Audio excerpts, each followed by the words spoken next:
This changes everything. There is an event that happens this year that will alter your life dramatically. What's that event? When does it happen? That's what today's video is all about. Every day, human interactions have a multitude of side effects. We recognize the patterns in those side effects as trends. We measure roughly 3 aspects of life when trying to accurately spot trends. The sort of raw reality of what's happening, the evidence of continuity or finality, whether something is going to continue or it's going to end, and then insight into what might happen next. Reality, reasons, insight.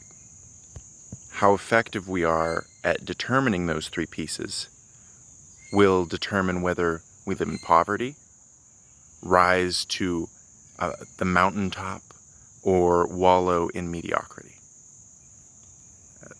Our ability to spot trends in our environment, our communities, our selves determines whether we succeed in life or not. That's it. When I was about 10 or 12, I realized that for all intents and purposes, school was not particularly useful to me. Not that it wouldn't be at some point in my life, but I was obsessed with reading books and learning, and school was a roadblock for my reading. And so it didn't particularly hold utility for me as a kid, but I knew that adults liked it when you did well in school, and there was an end point.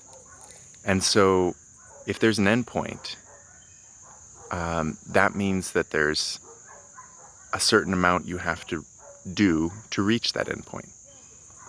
And then I would have that time freed up. I'd be able to read.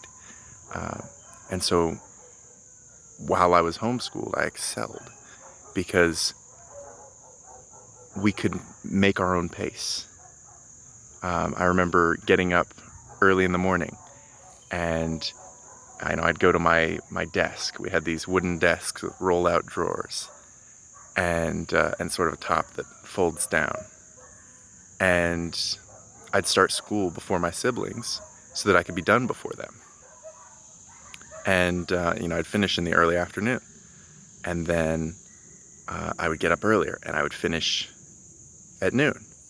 And then I'd get up earlier and I'd finish at 11. And pretty soon I was finishing my school at record pace early in the mornings. And I finally reached a point where my mom realized I was getting up at like 5 a.m. to get a sneak head start on school. And so she made a rule about how early we were allowed to get up in the mornings, which, fair enough. But the process was good for my mind. And I started getting a head start not just on the day's homework, but tomorrow's homework and the next day's. And pretty soon I was a couple weeks ahead, and then a lot more than that. And even in the classes that I took in high school at a local private school, I realized that I could work ahead by recognizing patterns. The teachers would assign homework in predictable ways. The English teacher always had us write out the spelling words and their definitions a certain amount of times. And the math teacher would choose the problem sets from the book, or at least, predictably, certain problem sets out of the book. And so I was able to figure out certain things that I would have to do, not everything, but most things, and get ahead on those. And so when I got a chance to work ahead, I very often did. Not always, because as a kid, everybody slacks off, but But I learned that I could complete a good portion of the work ahead of time. And so long as I paid attention in class, when the rest of the stuff was going on, the teachers, I realized that I could bring a book or two from home or from the library and read that while they were going through the stuff that I had already done. And several teachers, I'm really appreciative of this, they let me do that. They were like, you know what, John is getting the work done, he's doing well, we'll just let him do his thing. And so long as he pays attention for everything else, okay. And it really was incredibly useful to forming my psychology. But the point of that story is that just recognizing the reality of the situation, the evidence of the trends continuing or stopping, because sometimes teachers changed how they were selecting homework, right? And if there's a predictable reason for that change in the curriculum or something like that, right? Then you can identify that and then apply your own intuitions about why might it change, in the coming weeks. As we have a test getting closer, are they going to be assigning those types of homework close to the test, or are they going to focus on other stuff? And it's the exact same process in investing. We capture the value through identification of the trends. If we blind ourselves to the trends or don't look closely enough to see them clearly, then we fail.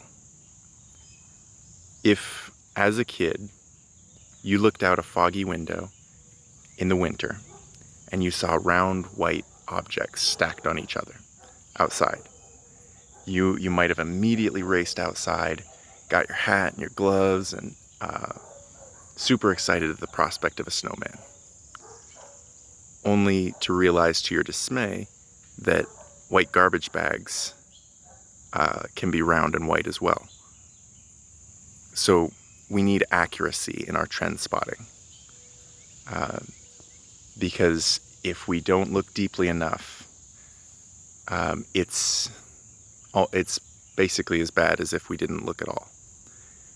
And that's the purpose of this channel, to increase the accuracy of our trend spotting, to create a foundation of principles that allow us to continue forward, maximizing the efficiency of our process.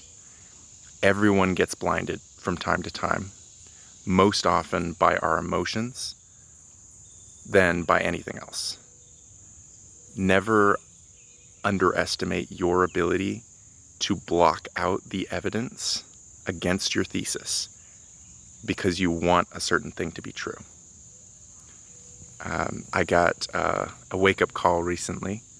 I made an embarrassingly simple miscalculation, which with an investment that I had made, and in the end, it wasn't devastating, but certainly made me feel a bit stupid. But that's something that we all have to deal with. When we are emotional, we don't see things for what they are.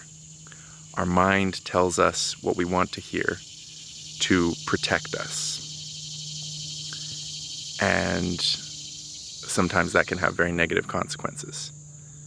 And that's why it's important to have friends and family and peers that can disagree with you. Because even when they're wrong, they can spark insight that keeps you from making a mistake. And we're wrong way more often than we think. When we think of patterns and trends, we should think in terms of reality, indicators, insight. Reality, indicators, insight. What is the reality of the situation? What are the indicators of continuity? and what are my personal insights about that trend. Spotting trends effectively makes all the difference. Thank you guys for watching. All right. So speaking of spotting trends, the reality of the NFT market right now, if you've been paying attention, at least on Ethereum, is that it's about to double in size. Because not necessarily market cap, but amount. Because of this merge with Ethereum, there will be duplicates of all the NFTs. And if, because of the merge and the resulting fork. So there will be a proof of work chain, and then there'll be a proof of stake chain. And so if we look at this rationally, it means that people will liquidate some of their duplicate NFTs to cover recent losses. And so my intuition is that the existing money in the space will spread out and start to weaken the values of existing brands on average in the NFT space. And so there will be opportunities afoot, but I think cash or Ethereum is where I want my assets when that happens, in that space, right? Like, I'm not massively overbalancing into Ethereum because this event is happening and there's opportunity, but anything that's there, I think I'm going to lean towards putting it into ETH, selling out for now and waiting. Because if all these non-digital trends, first of all, that merge is going to change things. And then second of all, if all these non-digital trends, the energy crises, the food crises, the various economic crises, if they explode, then my intuition is that we'll see a much greater drop in value across the crypto space, even for things that have real utility or blue chip significance in the NFT market. I hope you guys have a wonderful week. Thank you so much for tuning in. Please comment below if you have any insights about the video. Have a great week.